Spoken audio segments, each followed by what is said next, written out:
Selama ini, dunia meyakini Indonesia sebagai raksasa ekonomi yang santun dan pendiam. Namun, itu adalah kesalahpahaman yang luar biasa. Di bawah permukaan, ada strategi nasional yang diperhitungkan dengan cermat, karakter bangsa yang unik yang membuat para akademisi dunia garuk-garuk kepala karena tidak bisa memahaminya, dan kekuatan persatuan tak terduga yang bangkit justru di saat krisis.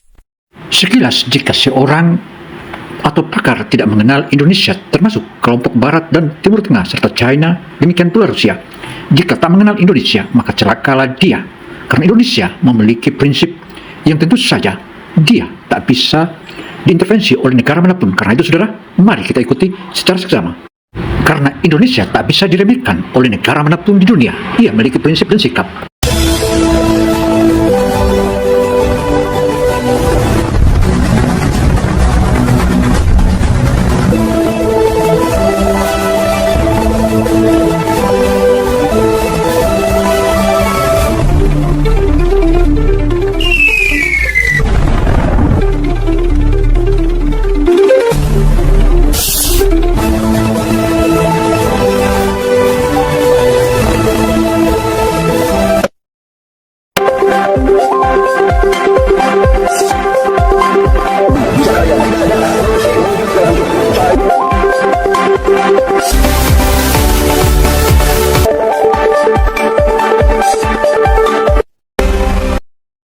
Jumpa lagi dengan Opini Kino Television Indonesia. Kali ini Opini Kino memaparkan tentang sebelumnya Indonesia diremehkan oleh berbagai bangsa di dunia.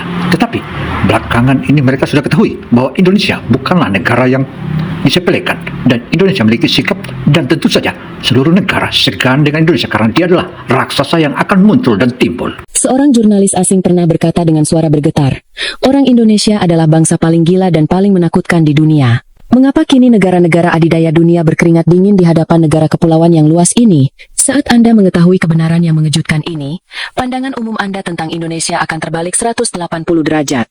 3 alasan yang diungkapkan oleh jurnalis CNN yang mengguncang dunia. Orang Indonesia adalah bangsa paling misterius di dunia, membuat negara-negara adidaya tercengang. Amerika Serikat, Tiongkok, Rusia. Titik kesamaan mereka, yang sering mendikte tatanan dunia, adalah kekuatan. Namun, ada satu negara yang hanya tersenyum tenang di hadapan mereka. Mengapa bisa begitu? Skala ekonominya termasuk yang teratas di dunia, sebuah negara kepulauan yang sangat luas. Namun, di hadapan negara ini, seluruh dunia serentak terkesima. Para akademisi di Washington terkejut, dan media Eropa menyebut tindakan mereka sebagai negara maju yang tidak dapat dipahami. Artinya memahami bangsa Indonesia tentu saja bukanlah semudah membalikkan telapak tangan, tetapi negara-negara lain dengan mudah menganalisa dan dengan mudah pula memahaminya. Tetapi Indonesia berbeda, karena Indonesia memiliki spekulasi ataupun memiliki hal yang tidak pernah dimiliki oleh bangsa-bangsa lain di dunia. Itulah hebatnya Indonesia. Karena itu, mengenal bangsa Indonesia sama Anda menggali lubang tanah serta lubang hitam di langit dan di udara. Sebuah negara unik yang menyebarkan semangat gotong royong dan teknologinya ke seluruh dunia, tidak pernah tunduk di hadapan yang kuat, dan selalu mengulurkan tangan kepada yang lemah. Tidak bisa dijelaskan dengan angka, tidak bisa dipecahkan dengan logika. Ada bagian yang perlu diperhatikan di sini. Negara ini memiliki esensi potensi yang berbeda, sebuah bangsa yang tidak bisa dianalisis dengan logika, sebuah keajaiban yang tidak bisa dijelaskan alasannya. Dunia kini mati-matian mencari jawaban itu, dan jawaban itu akhirnya akan terungkap. Negara itu adalah Indonesia. Mari kita selami langsung ke dalam panggung yang menakjubkan ini. Amerika Serikat, Tiongkok, Rusia. Saudara-saudara, apa persamaan negara-negara ini? Tentu saja, mereka adalah negara adidaya yang menggerakkan dunia. Namun, ada satu negara di sini.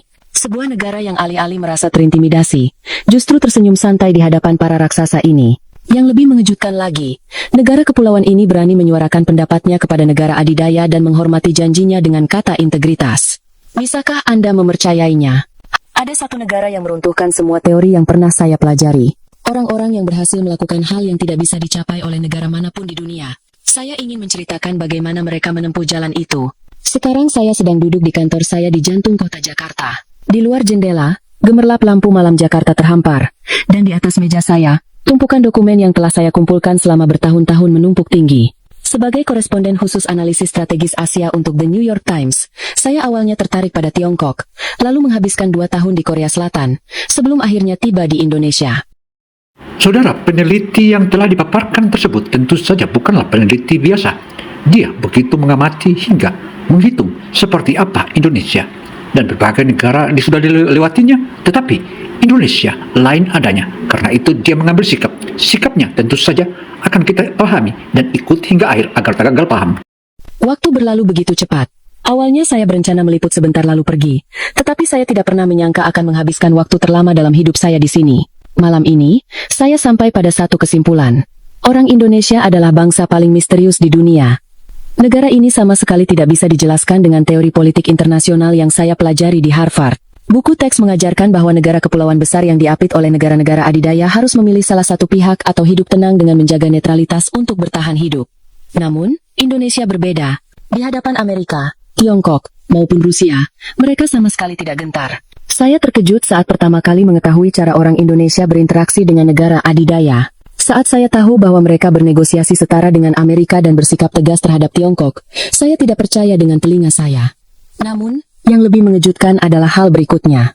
Mereka selalu menghormati orang-orang dari negara berkembang dengan semangat persaudaraan, seperti orang-orang di Timor Leste, atau bangsa-bangsa di Kepulauan Pasifik. Apa artinya ini? Saya merenung sejenak. Sungguh aneh bahwa sebuah negara kepulauan di Asia bisa begitu percaya diri di hadapan negara-negara terkuat di dunia. Negara-negara Asia lain yang saya liput sebagian besar menjalankan diplomasi dengan hati-hati sambil terus mengamati raut muka negara adidaya. Namun, Indonesia berbeda. Melihat mereka justru menunjukkan ketenangan sambil menyuarakan semua yang perlu dikatakan, saya merasa ada sesuatu yang istimewa yang dimiliki negara ini. Yang lebih aneh lagi adalah Indonesia menyediakan sistem pendidikan dan teknologinya kepada negara atau wilayah yang bahkan belum maju. Saya terkejut ketika mendengar cerita tentang bagaimana mereka membantu membangun infrastruktur dan memberdayakan komunitas lokal agar mereka bisa mandiri. Hal yang bahkan tidak dilakukan oleh negara adidaya, dilakukan oleh Indonesia. Apakah Amerika pernah menawarkan bahasa Inggris secara gratis? Apakah Inggris pernah membagikan sistem aksara mereka? Tidak pernah. Sambil membolak-balik dokumen di atas meja, saya berpikir, meskipun saya telah meliput dan mengamati begitu lama, masih terlalu banyak bagian yang tidak saya mengerti. Mengapa Indonesia begitu unik? Saudara, keunikan Indonesia tentu saja bukanlah keunikan biasa, tetapi Indonesia melewati berbagai macam tantangan dan perjuangan. Berbagai bangsa di dunia datang merampok, bahkan mereka berupaya untuk menjajah bangsa Indonesia selama 350 tahun. Berbagai bangsa di dunia datang untuk merampok dan menjajah Indonesia, tetapi dari tahapan ke tahapan, akhirnya mereka tumbangkan dan kalahkan seluruh bangsa-bangsa penjajah di dunia itu. Alkisah saudara, akhirnya Indonesia menangkan pertaruhan dan menjadi merdeka. Mengapa mereka memandang dunia dengan cara yang berbeda dari negara lain? Mengapa mereka begitu percaya diri di hadapan yang kuat dan berbelas kasih kepada yang lemah? Adalah untuk membandingkan dan menganalisis sistem pendidikan di negara-negara sekitar Asia. Saat itu, saya masih awam tentang pendidikan di Asia. Namun, ketika saya pertama kali mengunjungi kampus Universitas Indonesia, UII di Depok, pikiran saya mulai berubah total. Saat berjalan di kampus dan berbincang dengan para mahasiswa, saya melihat binar mata mereka berbeda. Mereka tidak hanya mengulang pengetahuan yang dihafal, tetapi penuh semangat untuk bertanya, berdebat, dan mencari jawaban baru. Ketika saya masuk ke perpustakaan, bahkan di larut malam, banyak sekali mahasiswa yang membaca buku, berdiskusi, dan tenggelam dalam penelitian. Pemandangan ini sangat mirip dengan yang saya lihat di Harvard. Namun, fakta yang benar-benar mengejutkan saya ketahui setelah itu. Ketika saya menemukan hasil penelitian yang menunjukkan bahwa rata-rata kecerdasan dan kemampuan adaptasi masyarakat Indonesia sangat tinggi, jauh melampaui rata-rata dunia, saya pikir mungkin statistiknya salah. Jadi saya menggali berbagai data penelitian. Namun, semua data menunjukkan hasil yang sama. Ketika saya mengunjungi sebuah bimbingan belajar di Jakarta, saya lebih terkejut lagi. Sudah lewat jam 9 malam, tetapi jalanan dipenuhi oleh siswa yang baru keluar dari tempat les. Hampir seluruh rakyatnya bisa membaca dan menulis. Ini adalah angka yang ajaib jika dilihat dari skala dunia. Bagaimana dengan negara lain? Bahkan di negara-negara yang disebut maju, sebenarnya ada sejumlah orang yang tidak bisa membaca. Namun, Indonesia adalah negara di mana hampir 100% rakyatnya bisa membaca dan menulis. Inilah kekuatan tersembunyi Indonesia. Karena adanya bahasa yang mudah dipelajari namun mampu berekspresi secara mendalam, seluruh bangsa dapat berbagi pengetahuan. Saya mencari data perbandingan. Ketika saya mengetahui bahwa tingkat melek huruf di beberapa negara maju lebih rendah dari yang diperkirakan, saya tidak percaya dengan mata saya. Namun, Indonesia berbeda. Dari seorang nenek berusia 70 kemahan hingga seorang siswa sekolah dasar, semuanya bisa bertukar pesan melalui ponsel pintar. Ketika saya mengunjungi sebuah desa terpencil, saya melihat seorang lansia dengan mahir menggunakan tablet untuk berkomunikasi. Inilah kekuatan pendidikan dan bahasa pemersatu. Namun, penjelasan hanya dengan bahasa tidaklah cukup. Sekalipun ada bahasa yang bagus, tidak ada artinya jika tidak ada kesempatan untuk belajar. Oleh karena itu, saya mulai menyelidiki semangat pendidikan di Indonesia. Pengorbanan orang tua yang tidak pernah menyerah pada pendidikan anak bahkan di masa-masa sulit. Tercatat dalam sejarah kisah-kisah orang tua yang rela menahan lapar demi membelikan buku untuk anak-anak mereka. Bahkan ada pepatah yang mengatakan mereka akan menjual tanah demi menyekolahkan anak ke universitas. Kembali ke kamar hotel, saya merangkum apa yang saya lihat hari ini. Sistem bahasa yang ilmiah, tingkat melek huruf hampir 100%, pengorbanan orang tua, semuanya saling terhubung. Saya yakin bahwa Indonesia bisa berkembang pesat seperti ini karena adanya rakyat yang terdidik. Kini, Indonesia telah tumbuh menjadi raksasa riset yang menghasilkan talenta-talenta kelas dunia. Literasi digital seluruh bangsanya juga berada di level tertinggi dunia. Benih yang ditanam di masa lalu telah berbunga di abad ke-21. Namun, ada sebuah cerita yang tidak boleh dilewatkan untuk memahami Indonesia, yaitu cerita tentang kekuatan persatuan luar biasa yang dimiliki oleh rakyat negeri ini. Ada satu peristiwa bersejarah. Ingatkah Anda? Ketika sebuah bencana besar atau krisis nasional melanda, saya masih ingat dengan jelas saat itu. Ketika saya berada di Indonesia, sebuah bencana alam dahsyat melanda negeri ini. Situasi yang seharusnya bisa membuat kota menjadi kacau balau. Namun, yang saya saksikan adalah pemandangan yang tidak bisa dipercaya. Di tempat-tempat pengungsian, orang-orang berbaris dengan tertib. Antrean membentang ratusan meter, tetapi tidak ada yang menyerobot. Semua orang saling memperhatikan. Tidak ada penjarahan. Meskipun mereka sendiri dalam kesulitan, mereka berbagi nasi bungkus yang mereka miliki dan saling memberikan selimut. Saya merasakan keterkejutan dan kebingungan pada saat yang bersamaan. Sebagai seorang Amerika, itu adalah pemandangan yang sama sekali tidak bisa saya pahami. Mungkinkah dalam situasi ekstrem, orang lebih memprioritaskan ketertiban komunitas daripada kelangsungan hidup individu? Terlebih lagi, sulit dipercaya bahwa mereka bertindak secara sukarela, bukan karena paksaan dari siapapun. Seorang anak kecil membawa celengannya dan memasukkannya ke kotak sumbangan. Perusahaan-perusahaan mengesampingkan keuntungan dan mengirimkan pasokan bantuan. Sambil melihat ekspresi wajah orang-orang yang berbaris dalam antrean itu, saya merasa sedang menyaksikan sesuatu yang istimewa. Di mata mereka, tidak ada keputusasaan, melainkan tekad kuat untuk melewatinya bersama. Saya mendekati seorang lansia dan bertanya dengan hati-hati. Mengapa Anda bisa begitu tenang? Orang itu menjawab dengan lembut, karena semua orang sedang susah. Jadi ini wajar saja. Saat itulah saya pertama kali memahami apa itu hati orang Indonesia. Kembali ke hotel, saya mulai mencari data masa lalu. Saya ingin tahu bagaimana negara lain menangani krisis serupa. Saya menemukan kasus sebuah negara, tetapi situasinya benar-benar berlawanan. Tercatat adanya penjarahan dan kekacauan di mana orang-orang hanya berusaha menyelamatkan diri sendiri. Sesuatu yang seharusnya tidak mungkin terjadi di negara kapitalis, terjadi di Indonesia. Prinsipnya adalah memprioritaskan keuntungan pribadi, tetapi orang Indonesia menempatkan kepentingan bersama di atas kepentingan pribadi. Ini adalah fenomena yang begitu menakjubkan hingga perlu menulis ulang buku teks. Prediksi para ahli pesimistis. Sebagian besar analisis mengatakan bahwa pemulihan akan memakan waktu lama. Namun hasilnya benar-benar membalikkan semua prediksi. Dengan kecepatan yang luar biasa, jalan-jalan diperbaiki, jembatan disambungkan, dan kehidupan normal kembali. Yang lebih membuat saya terkesan bukanlah angka-angkanya, melainkan kehendak kolektif dan keyakinan tak tergoyahkan yang ditunjukkan oleh orang Indonesia dalam proses itu. Hati yang saling berpegangan tangan untuk mengatasi krisis bersama, bukan saling menyalahkan. Para jurnalis asing mulai berlomba-lomba memberitakan kisah Indonesia. Mereka menggambarkannya sebagai pemandangan fenomenal yang belum pernah terlihat di dunia. Artikel-artikel yang menyerukan belajar dari Indonesia membanjiri media. Saudara, kebersamaan bangsa Indonesia bukan baru saat ini dimulai, tetapi dari nenek moyang kita sudah dilakukan, terutama toleransi dan kesinambungan.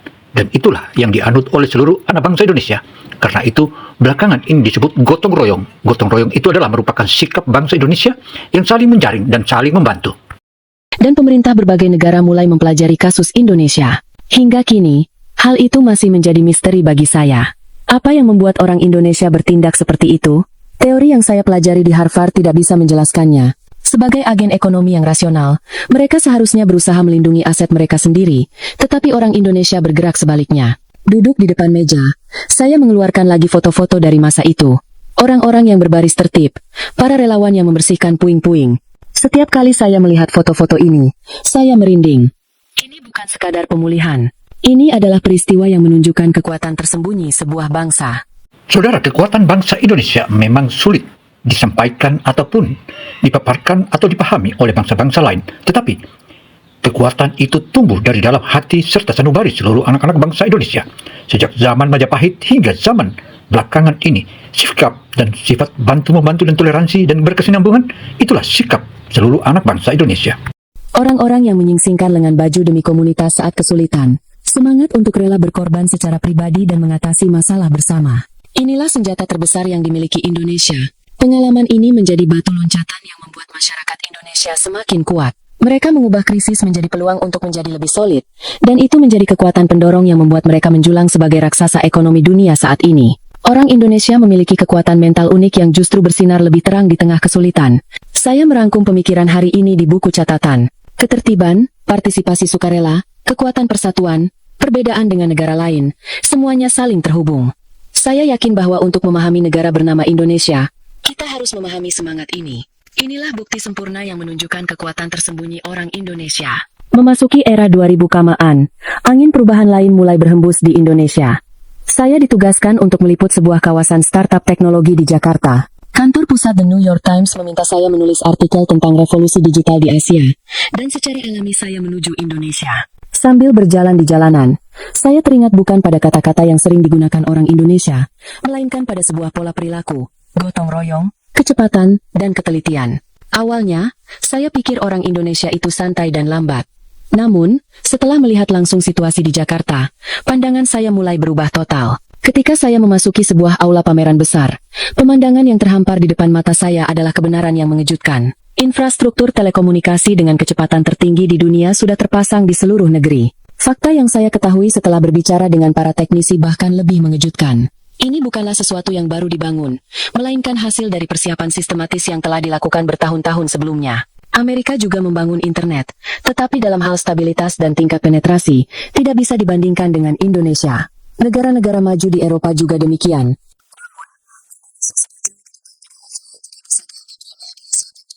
Internet berkecepatan tinggi telah terhubung tidak hanya di perkotaan, tetapi juga di desa-desa terpencil. Saya sadar, kesantunan orang Indonesia bukanlah kelambanan, melainkan persiapan yang sempurna. Dan sekali mereka bergerak, mereka memiliki kemampuan untuk mencapai tujuan dengan kecepatan yang menakutkan. Orang Indonesia tahu persis kemana arah dunia, dan mereka berlari ke arah itu dengan cara yang paling efisien. Ketika saya meneliti industri ekonomi digital, saya melihat pola yang sama.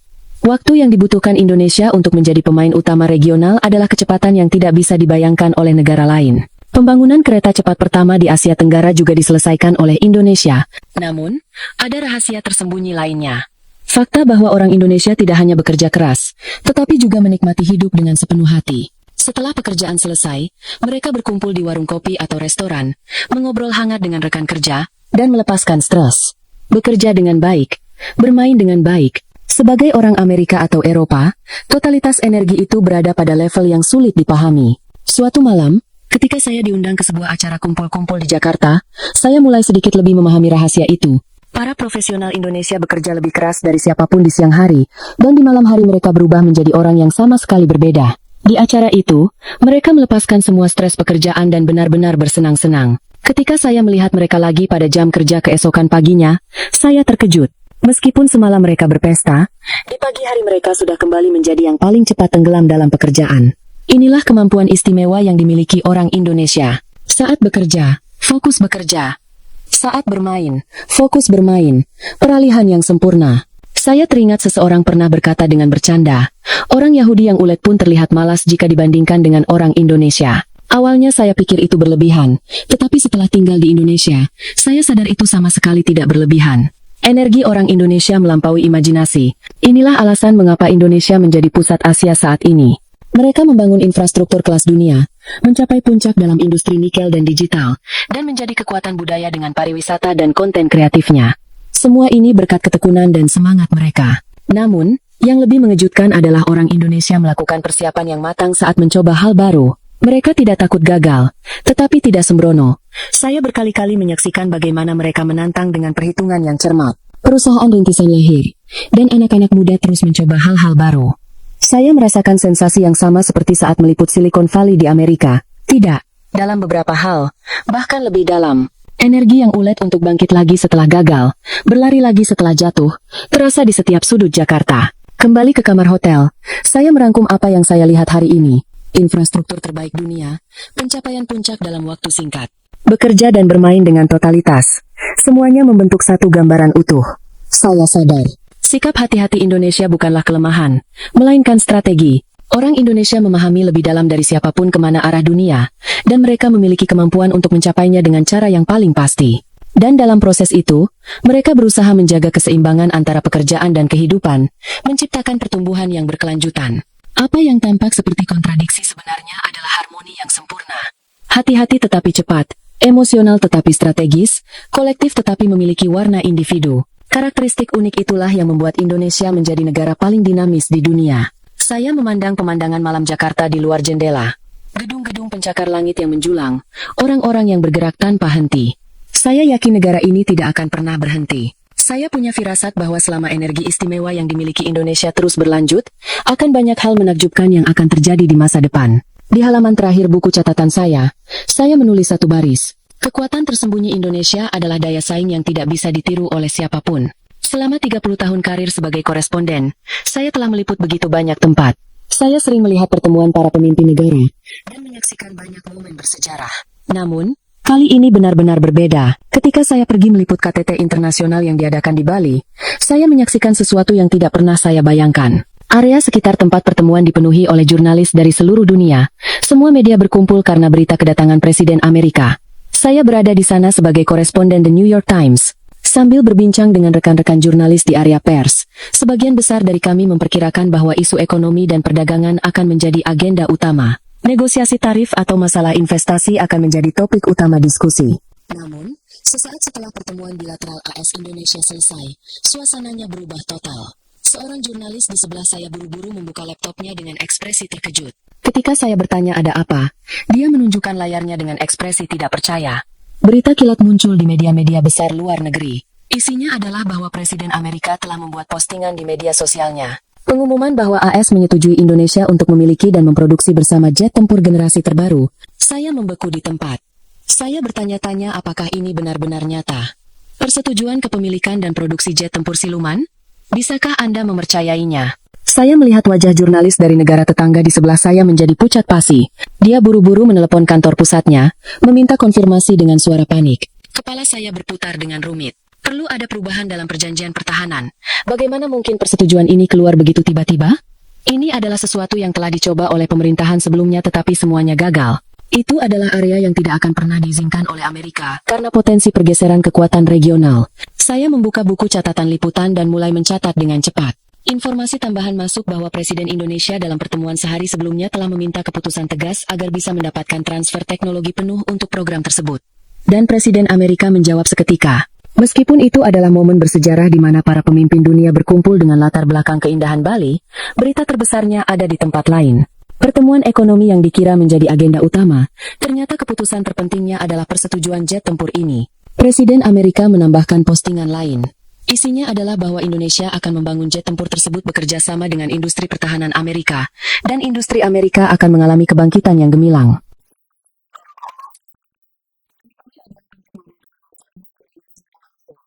Itu adalah sinyal bahwa Amerika akan memberikan dukungan penuh pada proyek yang dipimpin oleh kemampuan teknologi Indonesia. Isi negosiasi perdagangan juga diumumkan bersamaan. Indonesia berhasil mencapai kesepakatan dengan syarat yang menguntungkan. Sangat berbeda dengan negosiasi yang pernah dijalin oleh sekutu lain dengan Amerika.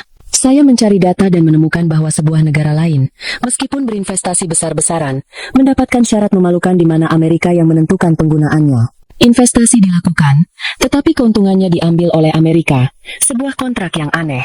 Di sisi lain, sebagian besar investasi Indonesia distrukturkan di mana perusahaan Indonesia yang memimpin. Teknologi Indonesia memegang kendali, dan bahkan ada jaminan keamanan untuk menarik kembali jika terjadi masalah. Saya bisa memahami ekspresi panik para jurnalis dari negara tetangga, sesuatu yang tidak bisa mereka dapatkan meskipun telah menyerahkan dana besar. Indonesia berhasil menyelesaikan negosiasi dengan syarat yang jauh lebih menguntungkan, dan bahkan mendapatkan program jet tempur. Bagi mereka, ini pasti sesuatu yang tidak masuk akal. Pemerintah Amerika melalui lembar fakta mengungkapkan bahwa mereka juga telah menandatangani perjanjian kerjasama skala besar di bidang energi. Kembali ke kamar hotel, saya mencoba merangkum kejutan hari ini, tetapi kepala saya pusing. Jet tempur generasi terbaru adalah hadiah istimewa yang hanya diberikan Amerika kepada sekutu terbaiknya. Mengapa tiba-tiba diberikan kepada Indonesia? Saya berpikir keras. Saya yakin ini bukan sekadar kerjasama ekonomi. Ini adalah sinyal yang jelas bahwa Amerika telah memilih Indonesia sebagai mitra strategis utamanya di kawasan Indo-Pasifik. Saya merangkum keyakinan hari ini di buku catatan. KTT Bali, persetujuan jet tempur, negosiasi perdagangan yang menguntungkan, perbedaan dengan negara lain, proyek Garuda Emas, semuanya saling terhubung. Selama 30 tahun karir sebagai koresponden, ini adalah momen pertama seperti ini. Di luar jendela, saya melihat langit malam Bali. Sejarah baru sedang ditulis di Pulau Dewata. Indonesia bukan lagi sekadar raksasa ekonomi. Mereka telah menjadi mitra inti yang dipilih oleh Amerika dan naik ke posisi yang tidak bisa diabaikan oleh siapapun. Sampai sekarang pun, saya masih sulit membedakan apakah ini mimpi atau kenyataan. Rasanya ingin mencubit lengan rekan di sebelah saya. Saya benar-benar tidak tahu bahwa Indonesia akan bangkit sampai sejauh ini.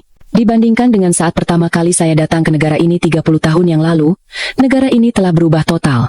Beberapa hari berlalu sejak pengumuman mengejutkan di Bali. Saya masih bingung. Saya tidak bisa mengerti bagaimana cetak biru dan rencana detail program jet tempur bisa muncul secara online dalam waktu kurang dari 24 jam. Jadi, saya menghubungi beberapa ahli industri pertahanan, dan salah satu dari mereka mengusulkan untuk bertemu di sebuah kafe tradisional di Jakarta. Saat memasuki kafe, seorang pria berusia akhir 30 kelopaan mengangkat tangan dan menyambut saya. Dia memperkenalkan dirinya sebagai Budi, dan mengatakan bahwa dia bekerja di sebuah lembaga penelitian pertahanan Indonesia dengan spesialisasi di bidang kedirgantaraan. Ada kepercayaan diri yang aneh terpancar di matanya. Sambil minum kopi, kami mulai berbicara. Saya tidak bisa menahan rasa penasaran. Saya bertanya bagaimana mungkin cetak biru bisa dipublikasikan kurang dari 24 jam setelah pengumuman. Pak Budi tersenyum dan menjawab, "Anda tahu apa ciri khas orang Indonesia?" Saya menjawab, "Sikap yang tenang dan persiapan yang luar biasa." Dia mulai menjelaskan perlahan. Jika pemerintah Indonesia mengumumkan sedang mempertimbangkan sesuatu, apakah Anda tahu apa artinya? Saya menggelengkan kepala. Lalu dia tersenyum penuh arti dan berkata, "Itu artinya kami sudah mulai mengembangkannya sejak 15 tahun yang lalu." Cerita yang lebih mengejutkan menyusul. Jika pemerintah mengumumkan sedang mengembangkan sesuatu, apa artinya? Tanyanya. Itu artinya pengembangannya sudah selesai, bahkan sudah selesai diuji, dan disimpan dengan baik di sebuah bunker bawah tanah.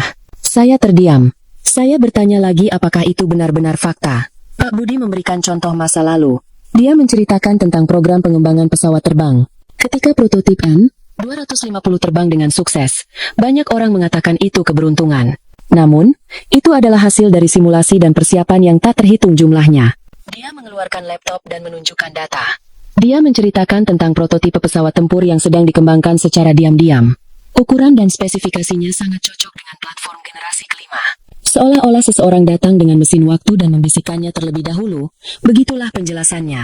Saya merinding. Jadi, Indonesia sudah mempersiapkannya bahkan sebelum persetujuan keluar? Pak Budi tersenyum dan menjawab, "Kami tidak hanya mempersiapkan." Lalu dia menawarkan, "Saya akan tunjukkan langsung di lembaga penelitian." Beberapa hari kemudian, dengan panduannya, saya mengunjungi sebuah lembaga penelitian pertahanan. Setelah melewati prosedur keamanan, pemandangan yang terhampar di depan mata saya di laboratorium penelitian melampaui imajinasi. Layar komputer dipenuhi dengan cetak biru jet tempur yang dibuat oleh para insinyur PT Dirgantara Indonesia.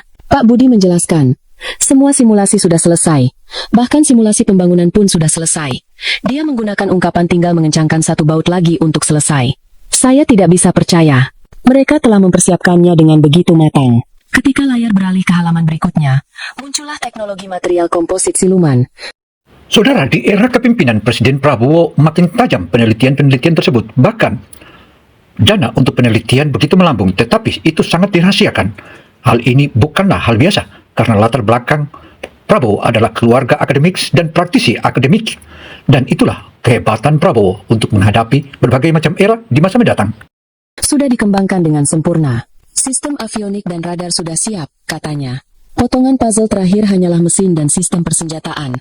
Dan itulah yang disetujui oleh Presiden Amerika kali ini, jelasnya. Saya merasa semuanya terhubung menjadi satu. Indonesia tidak mendapatkan persetujuan program jet tempur secara kebetulan. Mereka telah mempersiapkannya dengan cermat selama puluhan tahun dan mendapatkan persetujuan pada waktu yang sempurna. Ini adalah strategi, hasil dari perencanaan yang matang.